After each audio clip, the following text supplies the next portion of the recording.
bogus. Bitch, you don't even know us. Baby girl, he's a loner. Baby girl, he's a loner. Late night organ donor. Hey Google, stop! Hey. After that, it's just hopeless. Soulmates become soulless. Woo!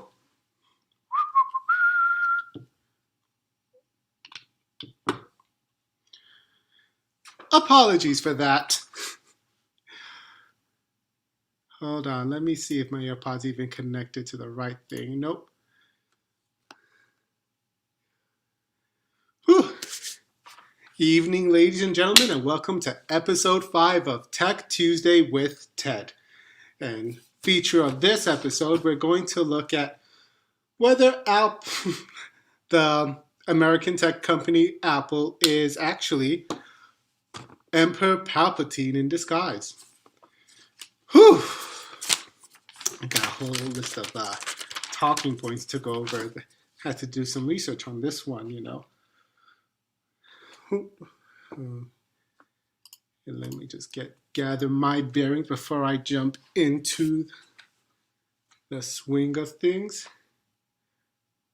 There wasn't enough music playing to get this suppressed, was there? I don't know. By the way, that was from my what was it from? My Insignia.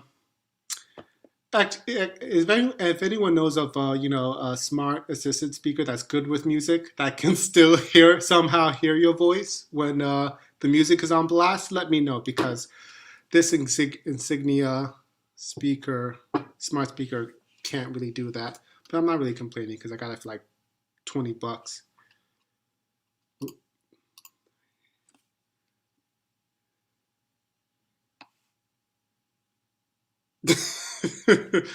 And welcome in, George. Thanks for tuning in at 7:30. Yeah, except for the coverage in my area. What George is referring to is when I switched over to Visible. Believe I let Will talk me into that. I was blinded by the, $25 a month, unlimited everything. And I bought into Verizon's marketing of having the best cell phone reception in the United States. I'm like, if you like, the reason to get Verizon was like, if you live in a rural area, like where I live, no brainer, right? Wrong. Don't ever believe a marketing's, a big company's marketing or whatever, or what they say on the streets. Because everybody says, Verizon has the best reception.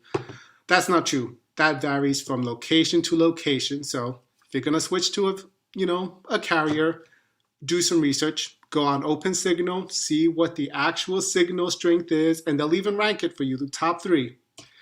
And Verizon is not top 3 here. I'll put it like that.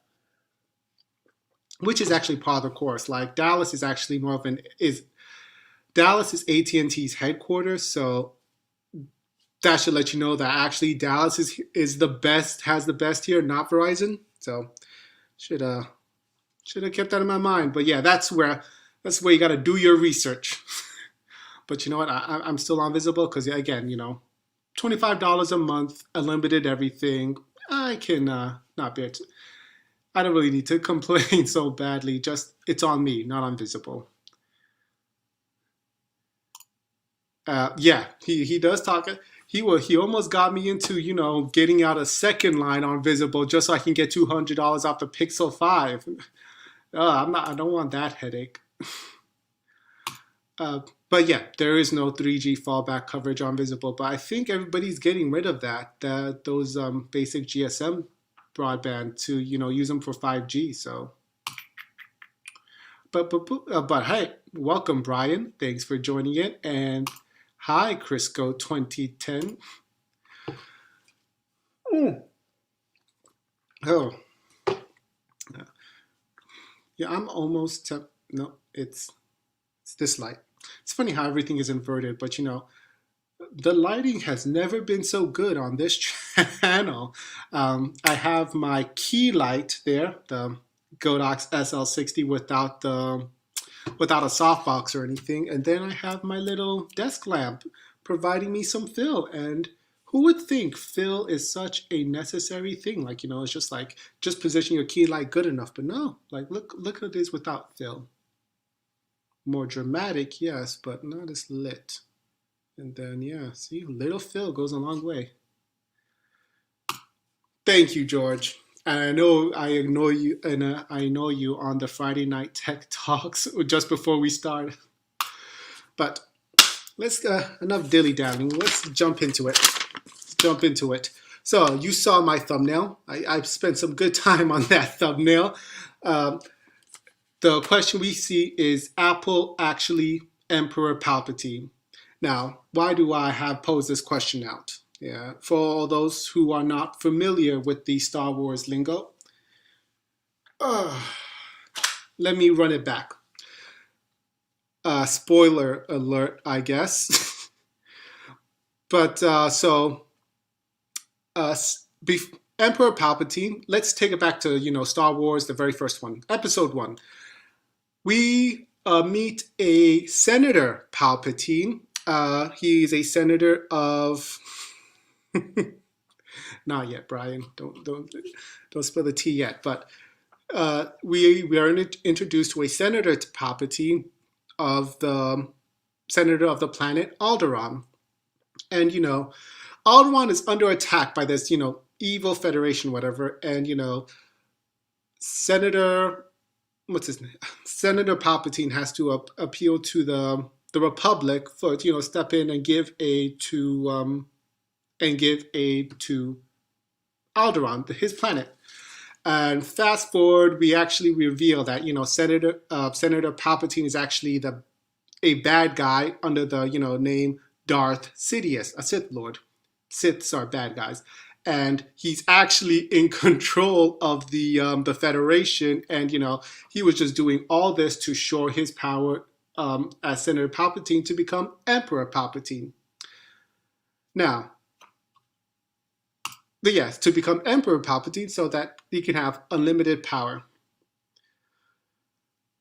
Now, to go off Brian's thoughts, in this particular case, Apple doesn't want unlimited power, but, unlimited power in the sense that, it gives them unlimited monies.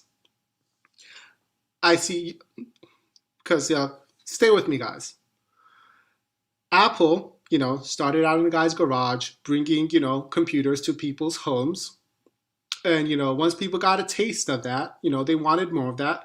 And Apple, very early on, they started, these practices of where they would have special tools for their device, they would try to get special equipment to use on their devices because, they want, repairs and tools to, go through them so that they can control it. And it would be a revenue stream of monies. Yeah, and this whole thing is actually, still very battled and bitter really in the courts. It's under the whole right to repair thing. That's one thing you guys can Google, right to repair. But I think it's even gotten deeper with that, and I'm talking about now about the battery gate, iPhone's battery scandal that happened in 2016, 2017. Brian is like, Palpatine is the man. I mean, I do like the Sith Lords, but I don't know. We don't. Palpatine is kind of enigmatic. Like, we never really know why he does what he does. Like, why he wants so much control. But that's that's a different discussion, Brian. Now,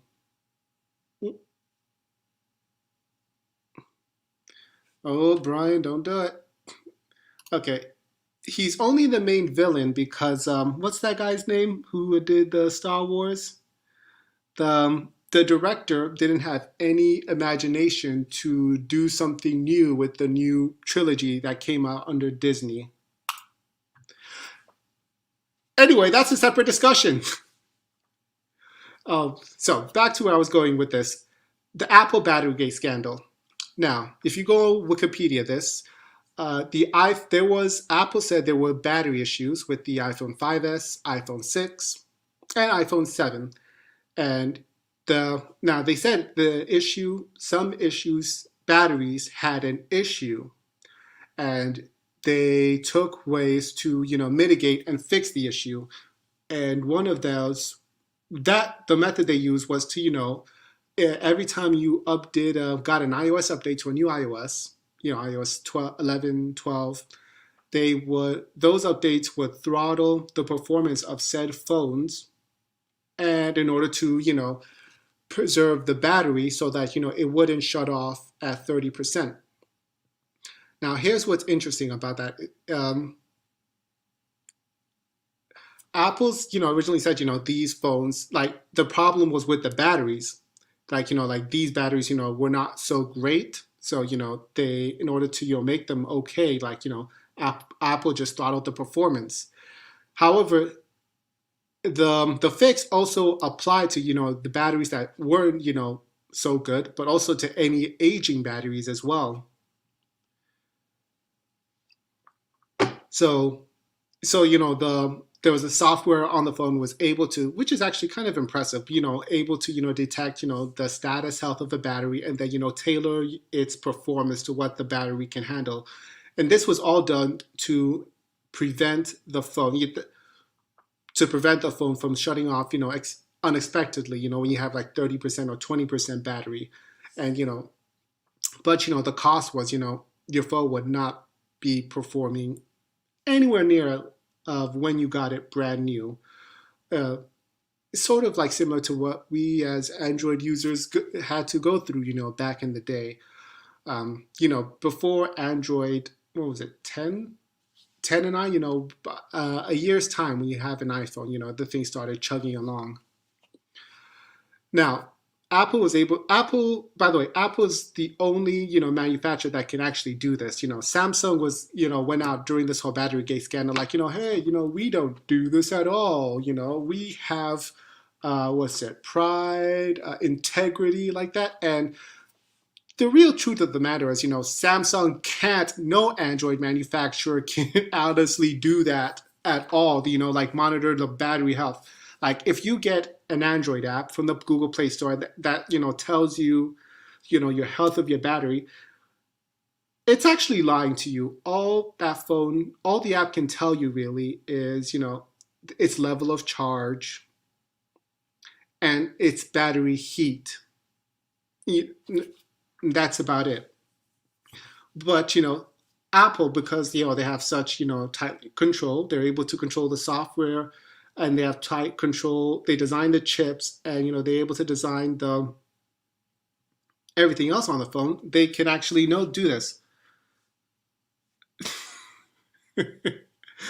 Oh god, we're still on the Star Wars. He does not like the Sith Lords, but he doesn't like Yoda either. Well, how do you feel? Oh, I don't know if you watched The Mandalorian, George. What about the child? Do you like the child? My girlfriend loves the child for some reason, and she doesn't even watch Star Wars like that.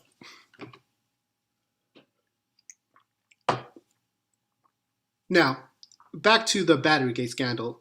From what I've said, there was a problem, and Apple did a fix of the problem, which had a side effect that performance wouldn't be good. But there was also a second prong to this fix that stings the consumer. This is where we start screwing over the consumer and Apple, I guess even if they didn't intend it, it worked very well for them accidentally. Here's it. Apple didn't tell people that their batteries were going to be throttled in order to their iPhone performance would be throttled to preserve their battery. So, there was actually a running joke between, the 5S, the 6, and the 7, hey, my iPhone, there's a new iPhone, that means, my phone's going to start acting like crap. That was actually an honest to goodness meme / joke that happened. And, that is because once a new iPhone comes out, there is a new iOS update, people get that new update, and that update would then throttle, old phones with that aging battery. And so people were then tempted to, just buy a new phone and upgrade. Now, if you guys watched, well, let me see how many people in this chat. Okay, pretty much all of you guys watched Friday Night Tech Talks last week on my channel, where I had George, Will, and Mike on. And, Will and I were having a discussion on, it was on consumers to know that their batteries needed to be replaced. That's why their phone is acting like crap, obviously. And my argument was a consumer wouldn't have thought to think maybe it's my battery that's affecting these performance things, affecting the performance of their iPhones. And that's really the discussion. Like, people do not really, if a consumer, like, back in the day when people could change their batteries, maybe that it was, Will might have had a point, but if you cannot see something, you don't really think about it. Like, the only thing a consumer can think of his battery in terms of, okay, I need to fill it up. I need to, charge it. The battery's low, I need to charge it. Battery's full, I need to unplug it. Like, that's really it. Like, that's all the person can do in terms of their battery. Like, so to even, like, the only thing, like, if it's a battery issue, the consumer can never know is if they go to the Apple store and then the person says, hey, maybe your battery's old, which that's also another thing. I don't think, if people complained about performance issues with their iPhones, they were actually being told, like, hey, new update, slows your phone to save your battery, your health and whatnot. I'm pretty sure that didn't happen, because if that did happen in the stores, battery gate would be not an issue. People were being told, but no, people were not being informed. They were saying, as your phone gets old, time to get a new one.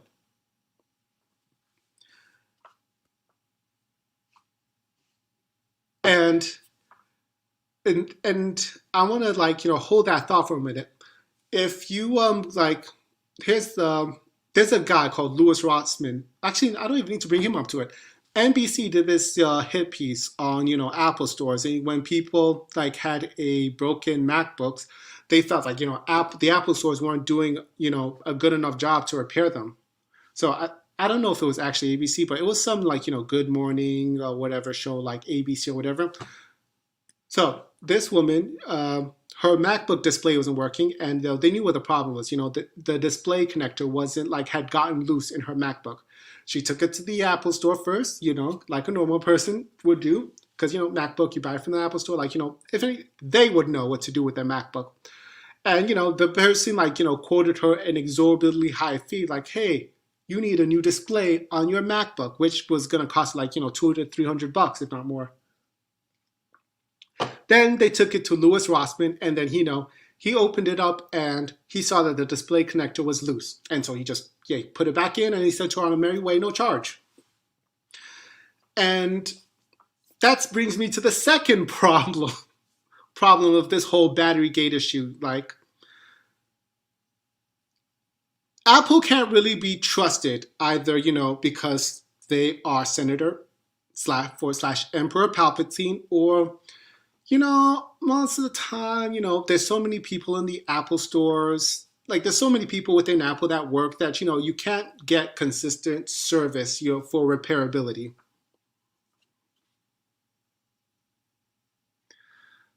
Oh, no, let me get back to the comment. Oh, George has not seen The Mandalorian. Mainly because he loves Groot. Yeah, maybe. Let's see. Brian says his girlfriend's 4S and 6S was so behind updates because she felt it made the experience worse. Wow. Girlfriend has some real big brain moves on that one.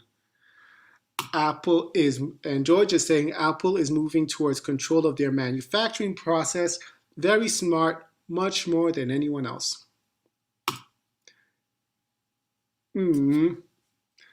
But Brian is right here. Sith Lords do make the story. No Sith equals no Star Wars. Uh, well, no, there was the Federation. If there was no, well, yeah. If there was no, well, hmm. I mean, could there be a Star Wars? Well, you could say the Federation would just, be a thing. But yeah, that would have been killed off anyway. So the Star Wars show would have just been, 3 movies. That's it. If it wasn't for the Sith, if the Sith had no play in it, maybe even just 2.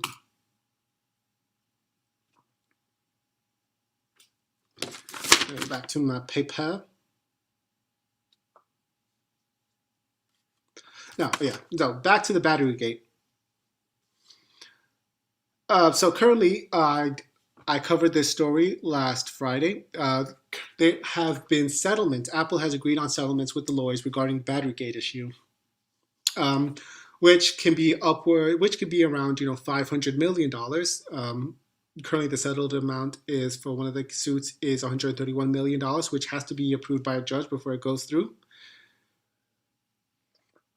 And honestly, I'm actually disappointed that it has actually been settled. Because again, for the sake of the consumer, a settled suit such as this really doesn't do the consumers any good. No good whatsoever.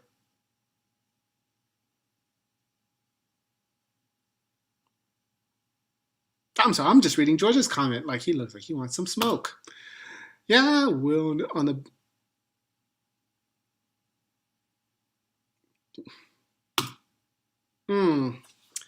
Well, let me continue going on. So Apple, they settled, and but here's the thing: Apple people in the suit, they'll get $25 for their trouble, while the lawyers rake in big. And I'm pretty sure there's like key plaintiffs who probably get maybe a couple, like a thousand, whatever. And really, that does well for the key plaintiffs, which I don't know, maybe 7, maybe 10, could be less. I haven't really read the suit, but it doesn't do good for the consumers at all. Like in terms of the rest of us, by Apple settling, like there's no doc exchange. Like usually when there's a civil suit, lawyers can request documents on that pertains to their lawsuit. So we would have seen signals, emails, white papers, anything that pertains to the batteries of an iPhone 5s, iPhone 6, iPhone 7, anything that executives, the workers that was discussed in the factory, they would have all had to have been exchanged, and at some point they would have been made. They would have been made open to a public at a certain point, but that would have let us know for real, like if Apple would have in fact known that by quietly not announcing to anyone that they were throttling their phones, people would have been actually made these purchases. Another benefit of this case not settling would have this would have created a precedent. If anyone tries something like this again, if another company does something like this again, precedent, Apple lost, whatever, and they would have gotten fined. I mean, yeah, George is not going to be some linear claim because, yeah, it's not really worth his time. It would have been worth it more to George if he would have gotten the certainty that Apple would if they're going to do something like this again, like they would let him know ahead of time even.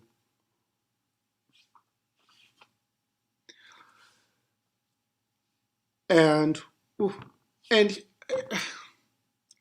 outside of this suit, I really feel like there's something someone else should be doing, something like do an investigation, like I don't know, like the FTC, Federal Trading Commission, or the Better Business Bureau. I don't know who's maybe Google will know. Hey Google, who advocates consumers' rights in the United States? Here's a summary from the website ftc.gov. Okay. The FTC takes reports about scammers that Hey, cheat Google, people stop. out of money and businesses that don't make good on their promises. We share these reports with our law enforcement partners and use them to investigate fraud and eliminate unfair business practices. That's why I yell at Google. But yeah, she couldn't hear me because she's so loud. But, hey, Google, reduce your volume by 50%. So yeah, it would have been the FTC. I don't see them doing any investigations on this man to say, you got, did you guys really not know that, you would have driven consumers to just upgrade their phones when they didn't need to?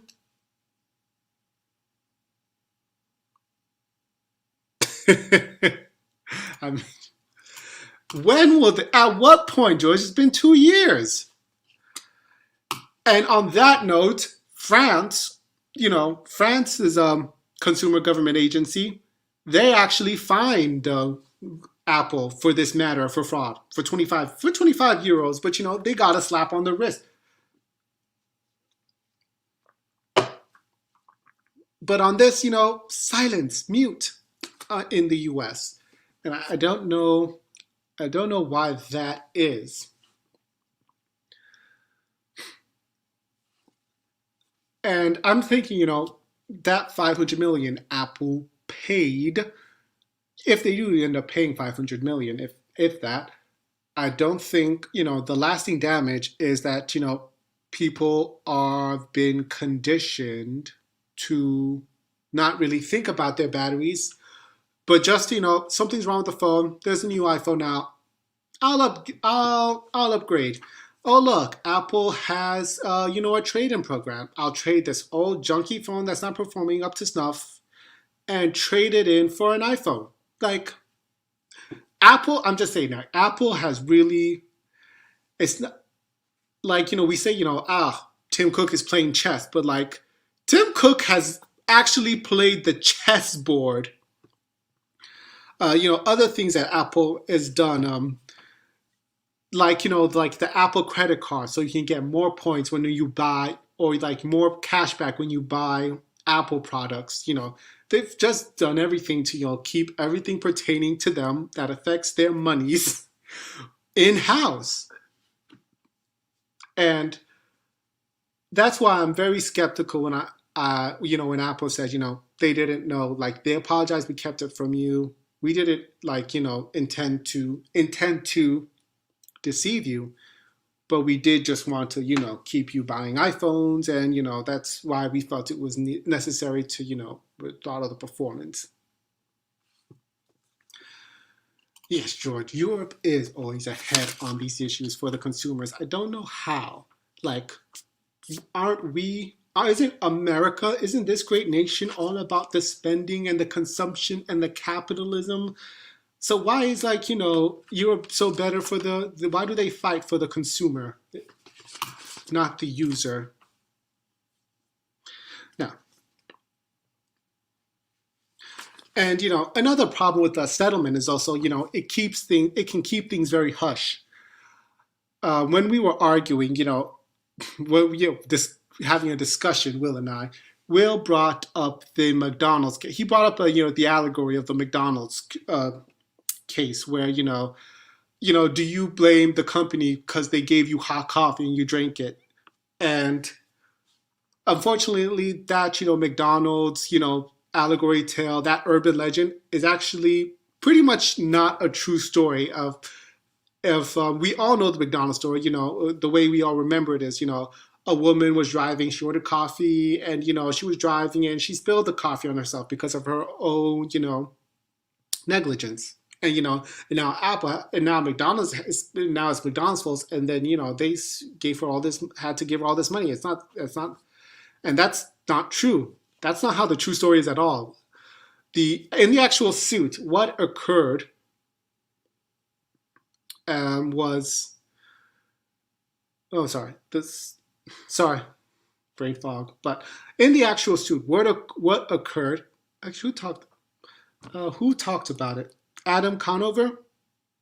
He actually did a video on this. But what actually occurred in the suit was An old lady got coffee from McDonald's, and she was actually an old lady. She wasn't driving. She was actually in the passenger seat of the car, and the car was parked, so it wasn't even moving.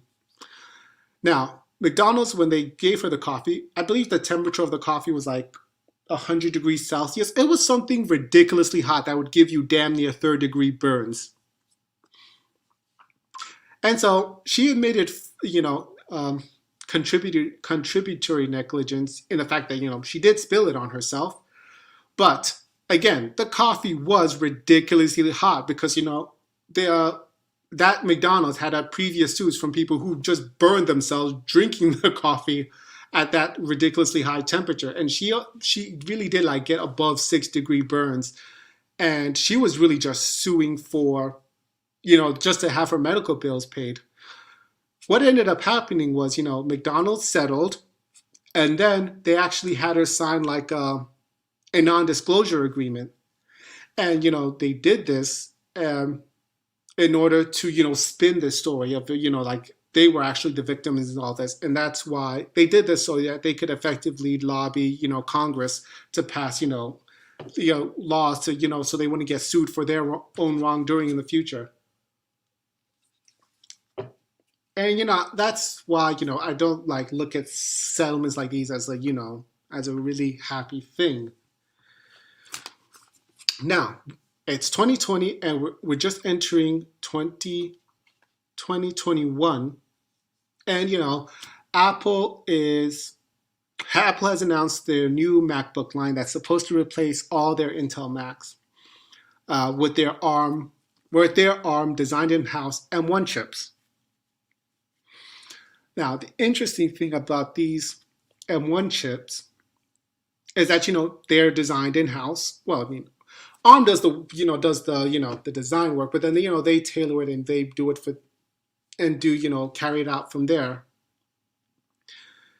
And the thing about M1 is it's not like a chip, it's a system on a chip. So it's, so this system on a chip would it would have everything like, these ones though, but it would have the modems, it has the GPUs, it has the Intel. So there's no like Apple, again, it's all just one simple unit that just easily now falls under Apple's, power to control. And so, with repairability and things like that, it's going to be I really am curious, how third-party repair centers can deal with this. And that much control, Apple is going to have, again, that much control over these MacBooks. For better or for worse. There's a lot of better, goodness knows, but, there's some additional worse.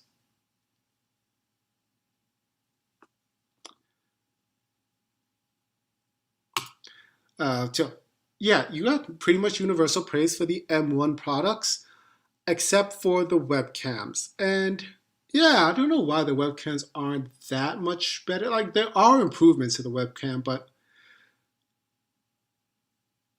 I'm just thinking, I'm actually just using my MacBook webcam, and you can just cure most of your problems with light when it comes to these things. But they are an improvement, though. They are, what was the one that it's funny, everyone was actually, they look as good as the ones that are on the iMac, the new iMac that was released by Apple. And everybody praised that one. But you also said that, George is also saying that it may be that European politicians feel actual pressure from their constituents. Our politicians see themselves as omnipotent.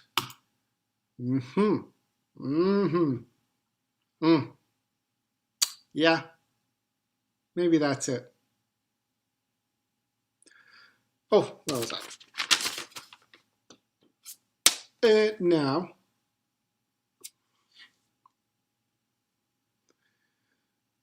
Oh yes, and another thing to bring about is with Apple has more control. This also brings I'm just it's another shines up another point on where Apple has been anti-consumer during the iPhone 8 Plus, the iPhone 8 series line. During that year, uh, it was pretty much known that there was pretty much like two versions of iPhones, one with Intel modems and one with Snapdragon modems from Qualcomm. Modems from Qualcomm.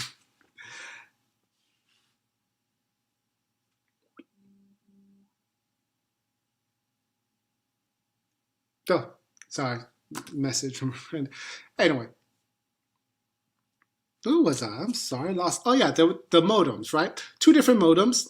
One from Snapdragon, one from Qualcomm, one from Intel, and the Intel ones were considerably worse than the Qualcomm ones. And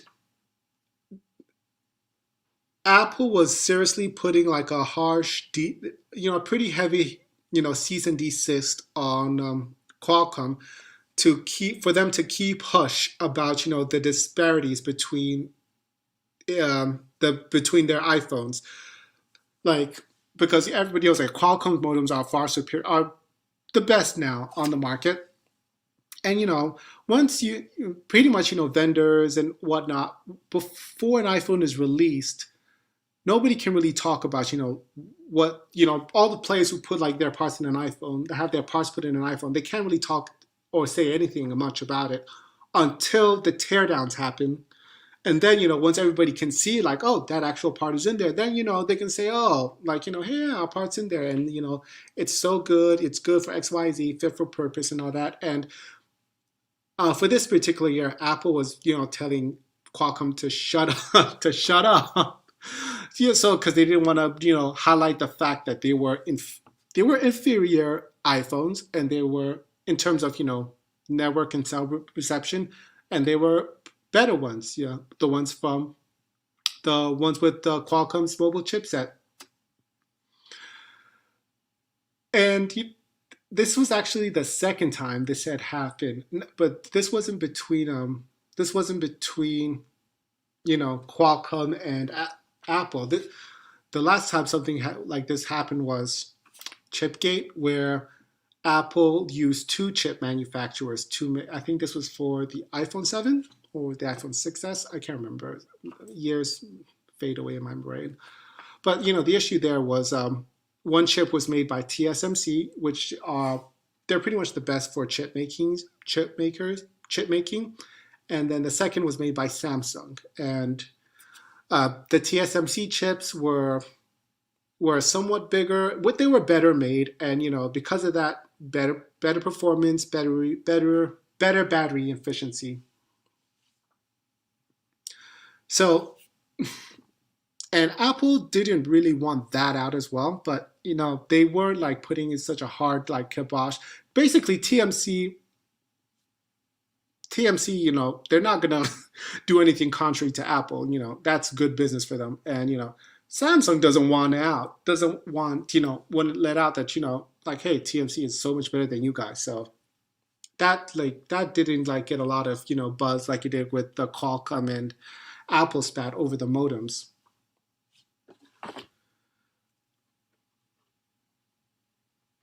And but that's where the concern lies. In this particular from Chipgate, it's really was such not an issue at all. But Chipgate and then and the modem issue in iPhones, the problem could the problem be fixed? Well, in terms of the chip, Apple designs the chip, but they don't actually manufacture them. But for modems, Apple has actually bought Intel's modem business, so they will also control that and have that as in the process. So there being like a concern of there are like there's an inferior set of iPhones or inferior set of MacBooks won't occur again really in that same instance. But again, like we won't, even if there is a problem, there's less eyes or oversight on like this supply chain that Apple's consolidated. Hmm. What are you saying, George? Ooh, George has some tea. A story today says that Intel may be losing more business. AMD has announced the Athlon 3000 C series and the Ryzen 3000 C series, which may be pushing. Ooh, I don't know why. I don't know why. Yeah, yeah. Well, that doesn't sound good for Intel at all. But yeah, I'd say Intel has. I'm giving Intel about 2 years if to bring out something to answer these challenges on these multiple fronts, because even Chromebooks have been. I don't know why Chromebooks had never gotten the ARM thing as well. I know Snapdragon was never interested in Chromebook because they didn't want to support a device more than 2 years. Have to just support a device more than 2 years, but it's only like recently. It's MediaTek. It's the only like ARM chip I ever hear about, or something called Rock chip as well.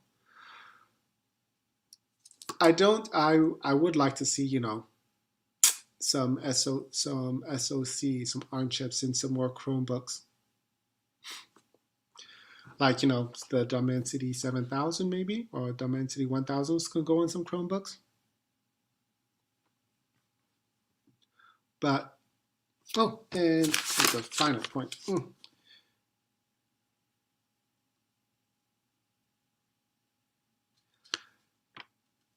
right. So yeah, this I'm kind of bringing into my end game point here. Here's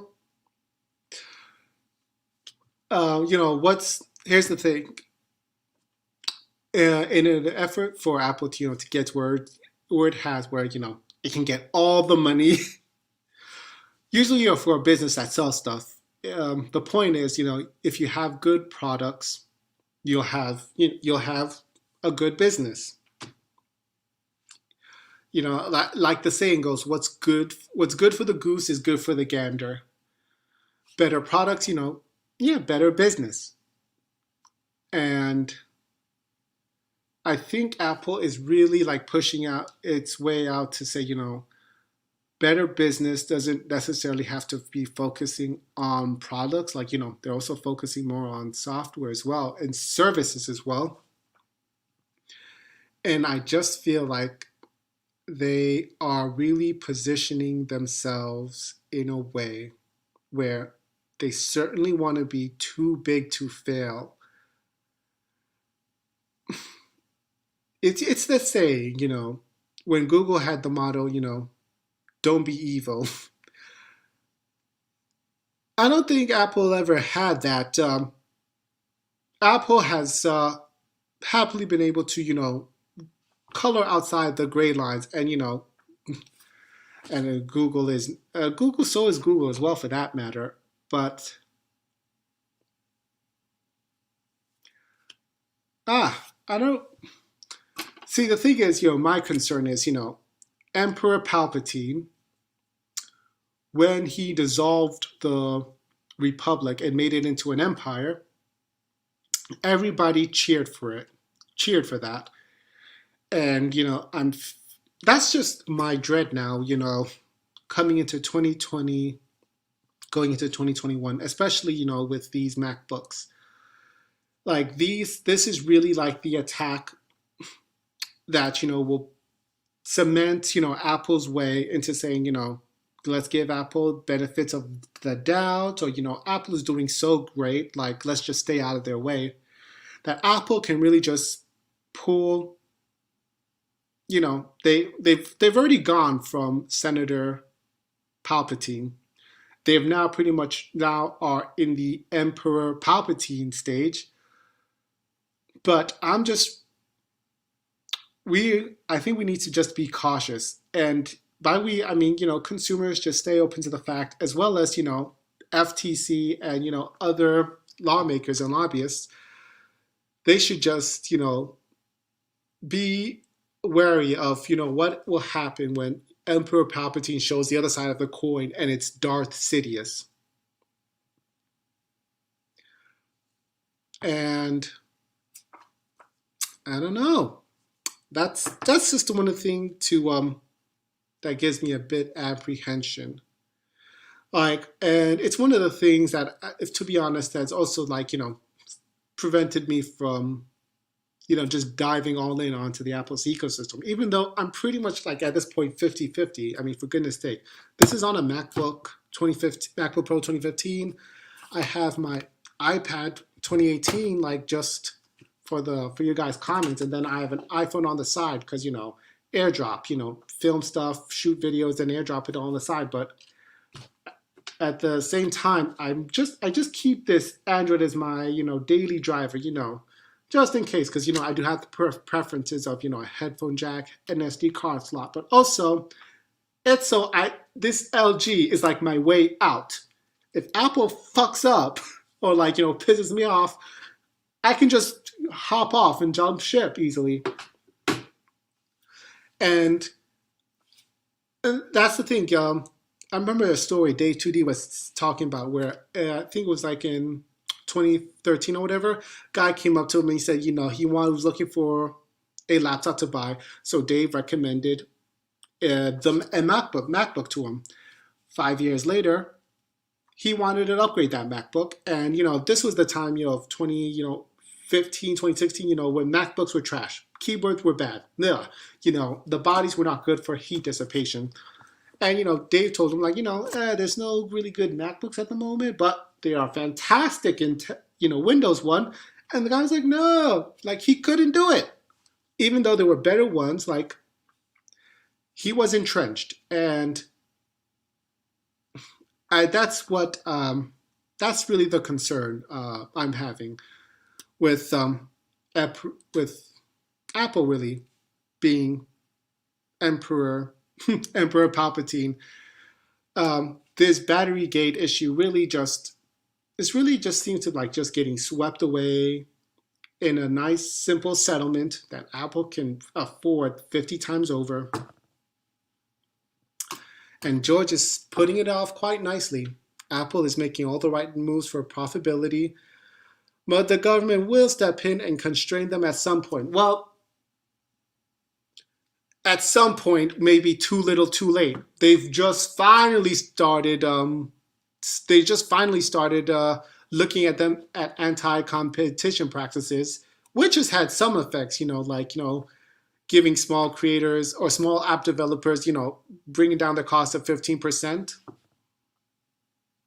But it's too late. It's too little, too late at this point. They've already focused on, not just the hardware and the apps. Now they're just going out to full-on services with Apple TV and fitness. But yeah, well, that's my show, folks. Wow, some housekeeping or some update. If you want some more of this good, nice tech talking, we join in on Joker Tech, yeah. Search Joker Tech. We'll have a nice discussion. Lord knows Mike is good for a good debate. On Friday, 7 p.m. Eastern. No, 8 p.m. Eastern Time, 7 p.m. Central Standard Time. And I'll catch you there.